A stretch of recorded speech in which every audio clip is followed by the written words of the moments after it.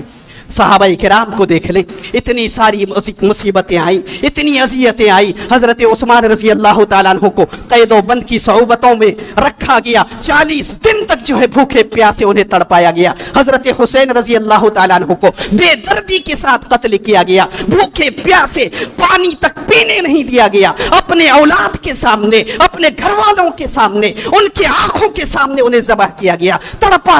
کر کے پیاسے انہیں شہید کیا گیا، قتل کیا گیا۔ کہ حضرت حسین رضی اللہ تعالیٰ عنہ نے کوئی گناہ کیا تھا؟ میرے بھائیو، یہ مومنوں پر اللہ تبارک و تعالیٰ آزمائش ڈالتا ہے، ان کے مقام کو بلند کرنے کے لیے، ان کے مرتبے کو بلند کرنے کے لیے۔ میرے بھائیو، حضرت عمران بن حسین رضی اللہ تعالیٰ عنہ یہ بڑے معزز صحابی تھے، یہ اتنے معزز صحابی تھے، اتنے بزرگ تھے کہ اللہ کے نبی صلی اللہ علیہ وسلم کے گزر جانے کے بعد فرشتے انہیں سلام کیا کرتے تھے، یہ فرشتوں کے جواب، یہ فرشتوں کے سلام کو بھی سنا کرتے تھے۔ اتنے معزز صحابی ہیں، لیکن اللہ تبارک و تعالیٰ نے ان پر بھی اتنی بڑی مصیبت اور پریشانی نازل فرمائی کہ 30 سال تک یہ بستر پر پڑے رہے۔ 30 سال تک ایسی بیماری اللہ رب العالمین نے ان کو عطا فرمائی کہ 30 سال تک وہ بستر پر پڑے رہے، بستر سے کبھی قضائے حاجت تک کے لیے اٹھ نہیں سکتے تھے، لوگوں کی خدمت کے سہارے جو ہے وہ چل رہے تھے۔ اتنی بڑی آزمائش، اتنے بزرگ صحابی ہیں، پھر بھی اللہ تبارک و تعالیٰ نے حضرت عمران بن حسین رضی اللہ تعالیٰ عنہ کو فالج کی بیماری عطا فرمائی، یہاں تک کہ وہ چل پھر نہیں سکتے، حرکات و سکنات سے جو ہے محروم ہو گئے۔ آخر کیا گناہ تھا؟ میرے بھائیو، یہ درجات کی بلندی کے لیے ہوتا ہے، یہ درجات کی بلندی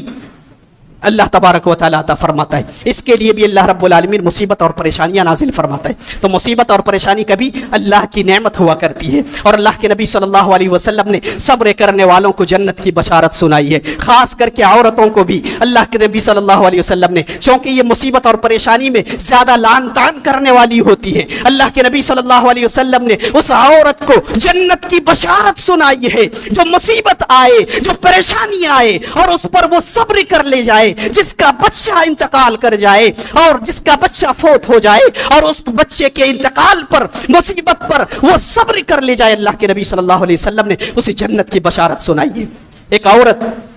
حضرت عطا بن رباح بیان فرماتے ہیں کہ حضرت عبداللہ بن عباس رضی اللہ تعالیٰ عنہ کے پاس بیٹھے تھے، کہا کہ میں تمہیں ایک جنتی عورت نہ دکھلاؤں؟ کہا کیوں نہیں، میں دیکھنا چاہتا ہوں، دنیا میں رہتے ہوئے میں دیکھنا چاہتا ہوں وہ جنتی عورت کون ہے۔ حضرت عبداللہ بن عباس رضی اللہ تعالیٰ عنہ نے اشارہ کیا، کہا کہ وہ دیکھو وہ عورت جا رہی ہے، وہ کالی کلوٹی عورت، یہ وہ عورت ہے جو ایک مرتبہ اللہ کے نبی صلی اللہ علیہ وسلم کے پاس آئی اور شکایت کی، کہنے لگی اللہ کے رسول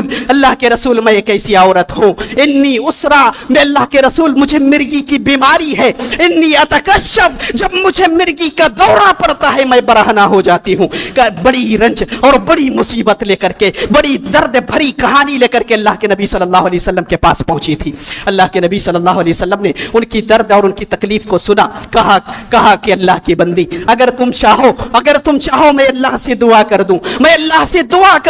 اگر تم چاہو تو اللہ سے دعا کر دوں، اللہ تمہیں شفا دے دے، اللہ تمہاری بیماری کو دور کر دے۔ لیکن اللہ کے نبی صلی اللہ علیہ وسلم نے فرمایا ان شئتی صبرتی، کہا کہ اللہ کی بندی اگر تم چاہو تو صبر کرو، ولکی الجنہ، اور تمہارے لیے جنت ہے۔ جب جنت کا نام اس نے سنا، کہا اللہ کے رسول اصبر، کہا اللہ کے رسول میں صبر کروں گی، مجھے نہیں چاہیے بیماری سے شفا، مجھے جنت چاہیے، مجھے وہ اللہ کی جنت چاہیے جہاں کوئی بیماری نہیں ہے۔ کہا اللہ کے رسول مجھے شفا کی دعا مت دیجیے، میں صبر کروں گی، میں اس بیماری کو جھیلنے کے لیے تیار ہوں، لیکن اللہ کے رسول صرف اتنا دعا کر دے کہ جب مجھے مرگی کا دورہ پڑے تو میں برہنہ نہ ہوں، مجھے یہ بہت تکلیف دیتی ہے کہ میں برہنہ ہو جاتی ہوں، میری عزت جو ہے تار تار ہو جاتی ہے۔ اللہ کے نبی صلی اللہ علیہ وسلم نے دعا کر دی، پھر کبھی وہ برہنہ نہیں ہوئی۔ میرے بھائیو، یہ وہ واقعات ہیں جو ہمیں بتلاتے ہیں کہ ہمارے ایسے وقت میں جب مصیبت آئے، جب پریشانی آئے، چاہے کوئی مرد ہو چاہے کوئی عورت ہو،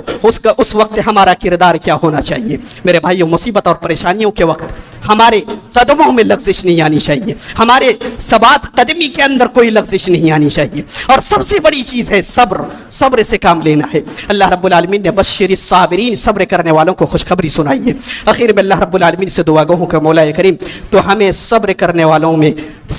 والوں کی صفوں میں مولا کریم تو ہمیں شامل فرما۔ مولا کریم مصیبت اور پریشانیاں ہر ایک کی زندگی میں آتی ہیں، مولا کریم مصیبت اور پریشانیوں کے وقت ہمیں وہی طریقہ اپنانے کی توفیق عطا فرما مولا کریم جو سلف صالحین نے طریقہ اپنایا تھا۔ مولا کریم تو ہمیں صحابہ کرام سلف صالحین کے طریقے پر چلنے کی توفیق